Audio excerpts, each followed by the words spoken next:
रावण ने मंदोदरी को एक दिन घुमाने के लिए ले जा रहे थे, तो मंदोदरी के पेट में बच्चा था। मंदोदरी ने कहा, कहते हैं कि आपकी गर्जना से सारा संसार हिल जाता है। तो रावण ने बहुत ज़ोर से गर्जना की। रावण मंदोदरी के गर्भ में जो बच्चा था वह नीचे गिर गया और मंदोदरी घबरा गई। तो मंदोदरी ने घबराहट में एक घड़े में उस बच्चे को बंद कर दिया और वहीं पर गाड़ दिया। वो थी जनकपुरी। अब वहाँ अकाल पड़ गया, क्योंकि वहाँ पर तो एक बच्चा खड़ा हुआ था। तो उनको जनक को पंडितों ने समझाया कि महाराज आप हल चलाइए, हैं, रानी के साथ मिलकर हल जोतेंगे तो आपके यहाँ पानी गिरेगा। तो राजा जनक ने हल चलाया और जैसे ही हल चला रहे थे तो उनको एक घड़ा मिला। तो राजा ने उस घड़े को निकाल लिया और उस घड़े को ले आए। अब राजा ने और रानी ने देखा खोल के घड़े को, तो उसमें एक सुंदर सी कन्या थी।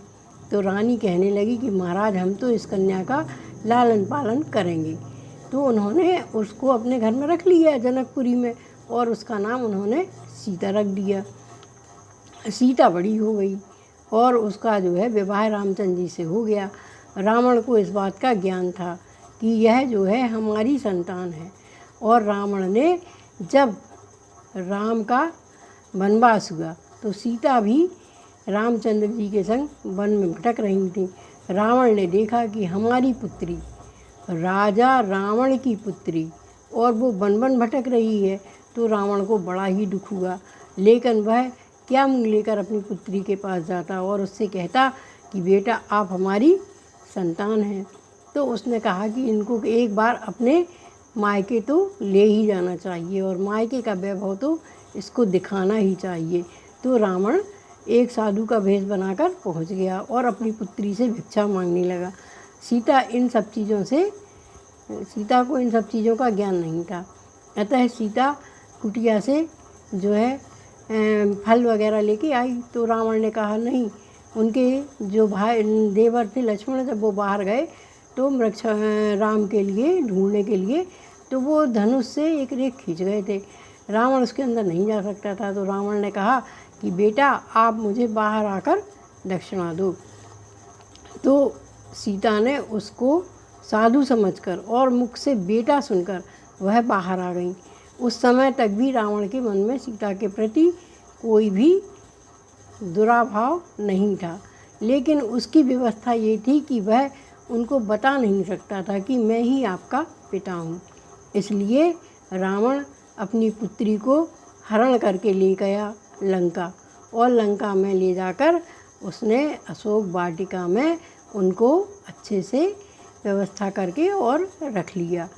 और दूसरी कारण यह भी था कि वह सोच रहा था कि मैंने जो है शंकर जी से ही वरदान ले लिया और ब्रह्मा जी से ही वरदान ले लिया है, अब मैं किससे मरूंगा, मुझे तो कोई मार ही नहीं सकता है। इसलिए उसने सोचा कि अभी तो हरि रह गए हैं, अभी मैंने विष्णु भगवान से कोई वरदान नहीं मांगा है, तो विष्णु भगवान के हाथों अगर मैं मरूंगा तो मुझे मोक्ष प्राप्त हो जाएगी। यह सोचकर सीता का उसने हरण किया कि अगर मैं इनकी पत्नी को ही हर कर ले जाऊंगा तो राम मुझे मारने ज़रूर आएंगे, और जब राम मुझे मारेंगे तो मेरा तो निश्चित ही कल्याण हो जाएगा और मैं वैकुंठ को चला जाऊंगा। दूसरा कारण उसका यही था सीता हरण करने का।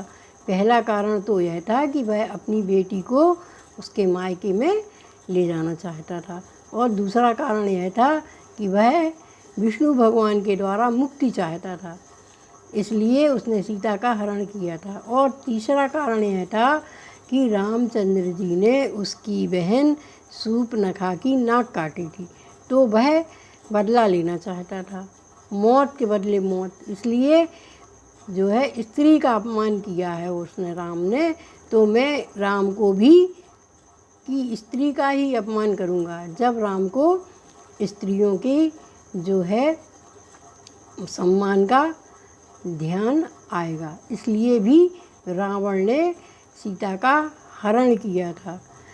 और चौथी बात यह थी कि राम को श्राप मिला था।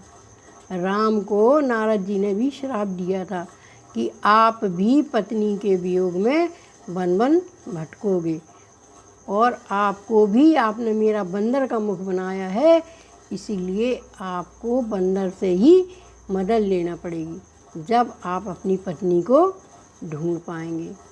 और पांचवी बात यह थी कि जब सीता जी पंचवटी में थी तब राम ने कहा था कि सीता जी आप जो है अग्नि में समावेश कर जाइए, अग्नि में समावेश कर जाइए, क्योंकि मैं अब अपना चरित्र दिखाना चाहता हूँ। मैं संसार से राक्षसों का संहार करना चाहता हूँ।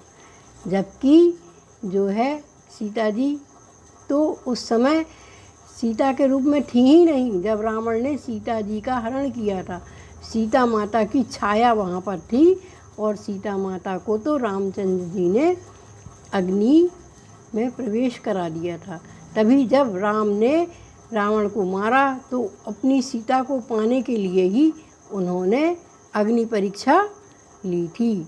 इसलिए हमें रामचरितमानस का अध्ययन करना चाहिए। एक ही दोहे में कई कई अर्थ निकलते हैं। जो है तुलसीदास की रामचरितमानस इतनी गूढ़ है कि उसके हम जितने अर्थ निकालें उतने ही अर्थ कम हैं। जय श्री राम, जय श्री राम, जय श्री राम, जय श्री राम।